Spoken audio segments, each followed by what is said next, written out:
Guys, what's going on? Dr. Frank here, the founder of Addiction Mindset Recovery Coaching. And I want to start by saying this. There is no greater form of self-sabotage than active addiction.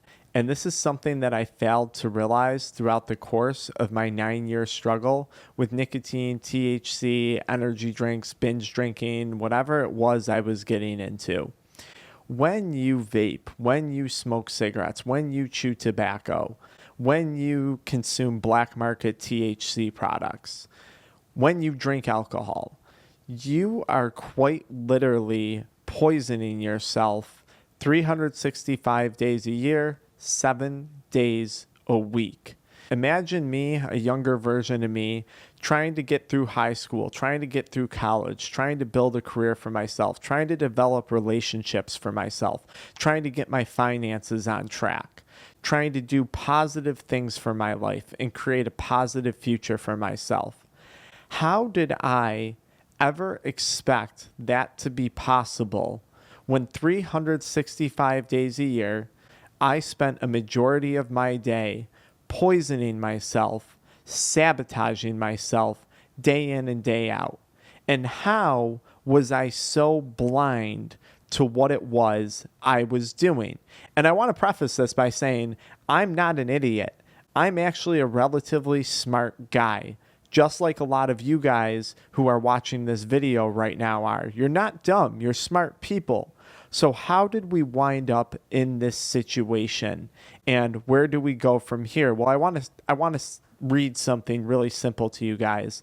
Ethanol fuel is ethyl alcohol. The same type of alcohol found in alcoholic beverages is used as fuel. Okay? They put a lot of additives and they adulter alcohol to make it tolerable, to make it palatable.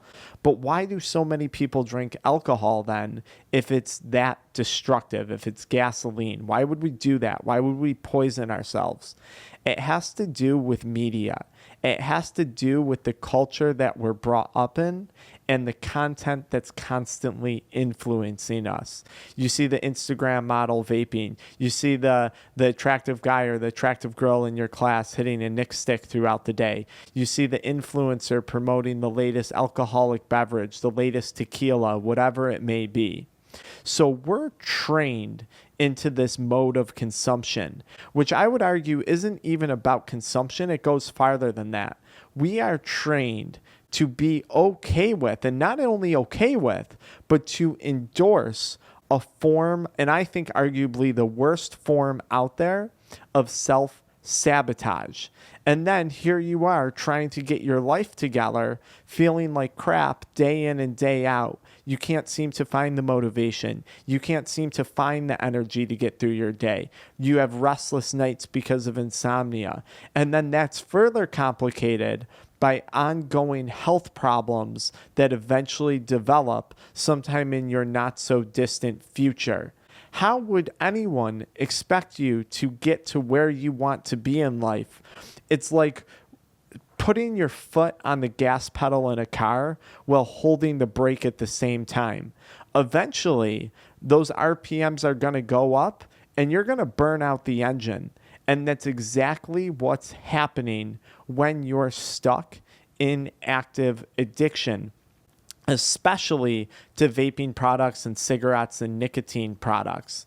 So people will often say to me, Dr. Frank, quitting vaping is so hard. Quitting drinking is so hard. You know what's hard? Destroying yourself 365 days a year and expecting to wake up to a different result or some different type of outcome. That's hard. That's the definition of insanity. Being insane, which I am a little bit insane, is hard.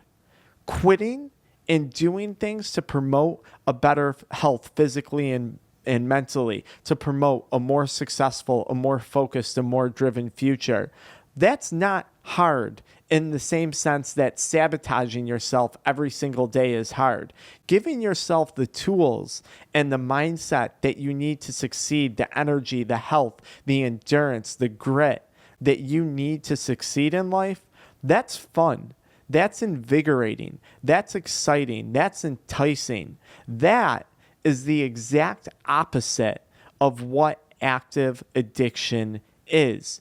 And we're constantly fighting what the media, social media, Instagram, influencers, what people are trying to sell us. We are constantly trying to be influenced to buy into this lie that there's something glorious about self-sabotage. So realize something very simple if you're addicted to nicotine products, vapes, whatever it may be. You're under the assumption, your brain, your addicted brain, just like mine once was, is under the assumption that you're doing something good, that you're getting some type of benefit out of this thing.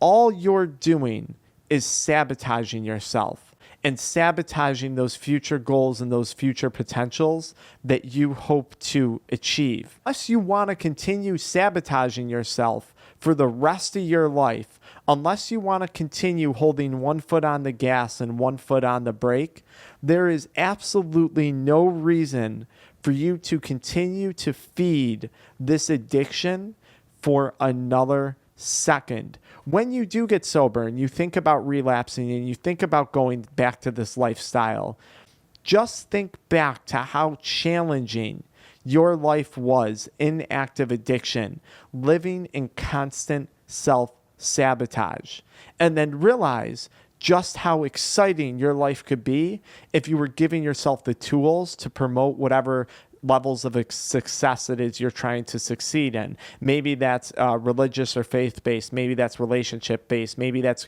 career and financially based. Imagine if you gave yourself the tools that you actually needed to succeed and you removed all these barriers of self-sabotage.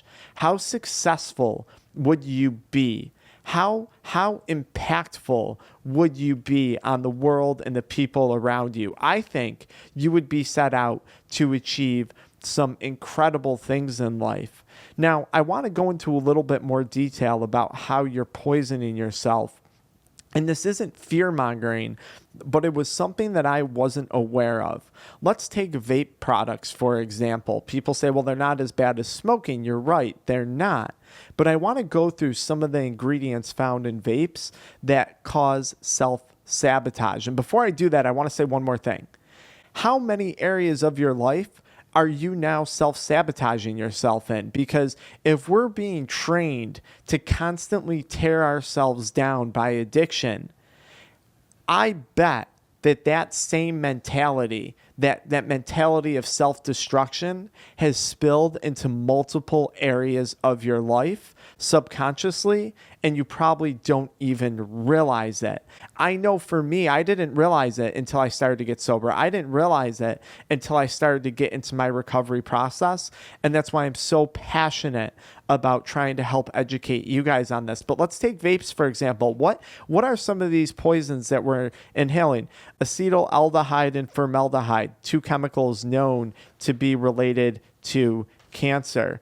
This one, acrolein, acrolein, a weed killer that can cause irreversible lung damage. Benzene, a compound found in car exhaust, which can lead to blood clotting disorders such as leukemia or other blood disorders. Candidium, a toxic heavy metal that has been seen in COPD and emphysema, also found in cigarettes, guys. Diacetyl, a chemical compound used to give food its buttery flavor. This is what they kind of attribute to the popcorn lung.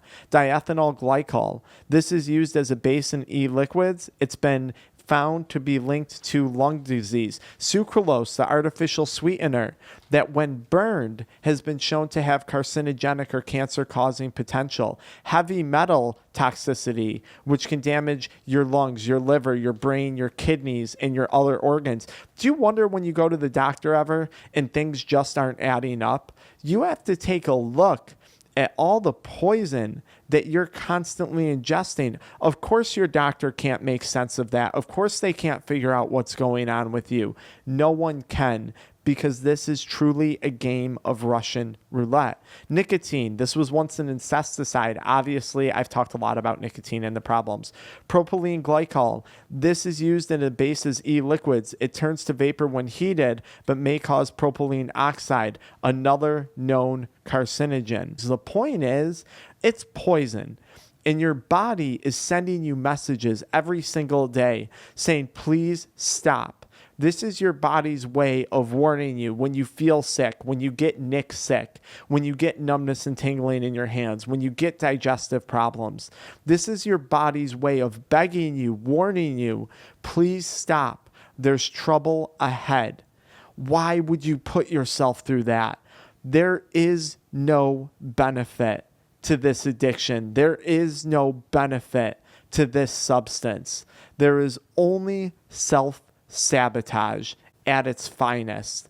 And I promise you, the moment you break that cycle, the moment you break free of that addiction and you apply your obsessions, you apply your grit, you apply your drive, you apply the energy that you're putting into this addiction into something positive, over time, it's going to be life-changing. I guarantee it. Because if you're capable of putting yourself through this and still achieving the things you're achieving, I can only imagine what you would be capable of if you gave yourself the tools and allowed yourself to chase after that actual level of success that your brain and your body physically and mentally desires.